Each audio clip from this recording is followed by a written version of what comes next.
Hello friends, welcome to அமில்தாஸ் diary. இன்றைக்கி நம்ம இந்த வீடியோவில் என்ன ரெசிபி பார்க்க போகிறோம் அப்படின்னு பார்த்தீங்கன்னா, புதினா பிரியாணி எப்படி பண்ணுறது அப்படின்னு தான் பார்க்க போகிறோம். ரொம்ப சீக்கிரமாகவே பண்ணக்கூடிய ரெசிபி இது. ரொம்ப டேஸ்ட்டாகவும் இருக்கும். வாங்க எப்படி பண்ணுறதுன்னு இந்த வீடியோவில் பார்க்கலாம். ஃபஸ்ட்டு பார்த்தீங்கன்னா, அதுக்கு அரிசியை ஊற வச்சுருங்க. அரிசியை ஒரு அரை மணி நேரத்துக்கு முன்னாடியே ஊற வச்சுருங்க. நான் இன்றைக்கி பாஸ்மதி ரைஸ் எடுத்திருக்கேன். இந்த மாதிரி நீங்கள் ஊற வச்சு எடுத்திங்கன்னா பிரியாணி ஒரு 2லேருந்து 3 விசில்லையே நம்ம சீக்கிரமாகவே பண்ணி முடிச்சிடலாம். அடுத்தது பார்த்தீங்கன்னா, குக்கரில் 2 டேபிள் ஸ்பூன் எண்ணெய், 2 டேபிள் ஸ்பூன் நெய் சேர்த்துக்கோங்க. நெய் சேர்த்து சமைச்சிங்கன்னா பிரியாணி இன்னுமே டேஸ்ட்டாக இருக்கும். நெய் சேர்க்காம கூட நீங்கள் பிரியாணி சமைக்கலாம்.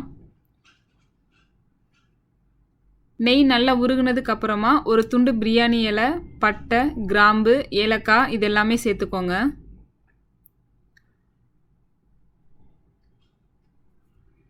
எல்லாம் நல்லா வெடிச்சதுக்கு அப்புறமா கொஞ்சமாக கருவேப்பிலை சேர்த்துக்கோங்க. அதுக்கப்புறமா ஒரு பெரிய வெங்காயத்தை இந்த மாதிரி நீட்டமாக கட் பண்ணி சேர்த்துக்கோங்க. வெங்காயம் நல்லா வதங்கினதுக்கு அப்புறமா ஒரு 10லேருந்து 12 முந்திரி பருப்பு இதில் சேர்த்துக்கோங்க. முந்திரி சேர்த்து சமைச்சிங்க அப்படின்னா புதினா பிரியாணி ரொம்பவே சூப்பராக இருக்கும் சாப்பிட்றதுக்கு.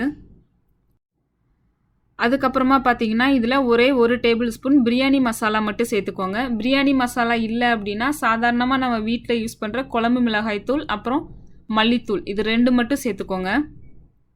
பிரியாணி மசாலா சேர்த்திங்கன்னா ரொம்பவே சூப்பராக இருக்கும் சாப்பிட்றதுக்கு. அதுக்கப்புறமா இப்போ நம்ம மசாலா ரெடி பண்ணிடலாம். அதுக்கு 2 பட்டை மிளகா, 4லேருந்து 5 பல் பூண்டு, கொஞ்சமாக இஞ்சி, ஒரு தக்காளியை சின்ன சின்னதாக கட் பண்ணி சேர்த்துக்கோங்க. அதுக்கப்புறமா 2 கைப்பிடி அளவுக்கு புதினாவை நல்லா கழுவி சேர்த்துக்கோங்க. சேர்த்துட்டு இது எல்லாத்தையுமே நல்லா ஸ்மூத்தாக பேஸ்ட் பண்ணி எடுத்துக்கோங்க. நம்ம புதினா பிரியாணி பண்ணுறதுனால புதினா நிறையவே சேர்த்துக்கோங்க. அப்போ தான் சாப்பிட்றதுக்கும் நல்லாயிருக்கும், நல்ல வாசனையாகவும் இருக்கும். இதை நல்லா ஸ்மூத்தாக பேஸ்ட் பண்ணி எடுத்ததுக்கப்புறமா இப்போ இந்த மசாலாவோட சேர்த்துடலாம். இந்த மசாலாவோட சேர்த்ததுக்கப்புறமா கொஞ்சமாக தண்ணி சேர்த்துக்கோங்க. சேர்த்துட்டு ஒரு கொதி வர அளவுக்கு மட்டும் கொதிக்க விடுங்க.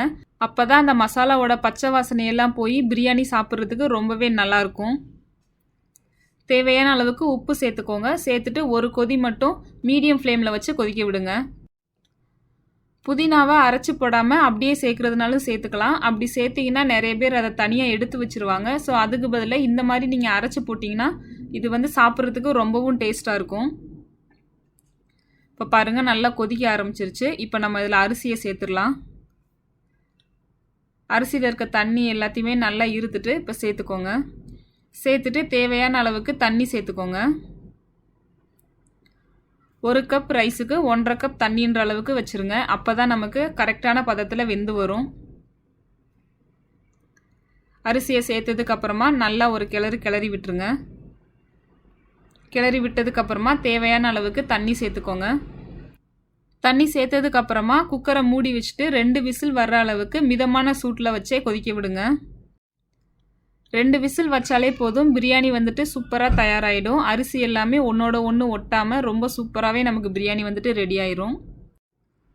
கடைசியாக கொஞ்சமாக புதினா சேர்த்துக்கோங்க. புதினா சேர்த்ததுக்கப்புறமா இப்போ குக்கரை மூடி வச்சிடலாம். ரொம்ப ஹை ஃப்ளேமில் வச்சிட வேண்டாம். மீடியம் ஃப்ளேம் இல்லைன்னா லோ ஃப்ளேமில் வச்சே கொதிக்க விடுங்க. இப்போ பாருங்கள், புதினா பிரியாணி நமக்கு சூப்பராக தயாராகிடுச்சு. இதை இப்போ மெதுவாக மிக்ஸ் பண்ணி விட்டுடலாம்.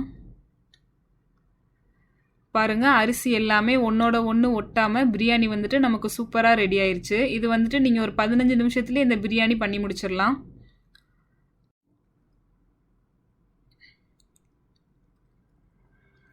பாருங்கள், பிரியாணி எவ்வளோ சூப்பராக தயாராகிடுச்சு அப்படின்னு. அவ்வளோதாங்க, நம்மளோட சூப்பரான புதினா பிரியாணி தயாராகிடுச்சு. இது ரொம்ப எளிமையான முறையிலே பண்ணி முடிச்சிடலாம். நம்ம ரொம்பவும் டேஸ்ட்டாகவும் இருக்கும். எல்லாத்துக்குமே ரொம்ப பிடிக்கும். கண்டிப்பாக உங்கள் வீட்டை ட்ரை பண்ணி பாருங்கள். இந்த வீடியோ உங்களுக்கு பிடிச்சிருந்துச்சுன்னா லைக் பண்ணுங்கள், ஷேர் பண்ணுங்கள், கமெண்ட் பண்ணுங்கள். மறக்காமல் அமில்தாஸ் டைரி சேனலை சப்ஸ்கிரைப் பண்ணுங்கள்.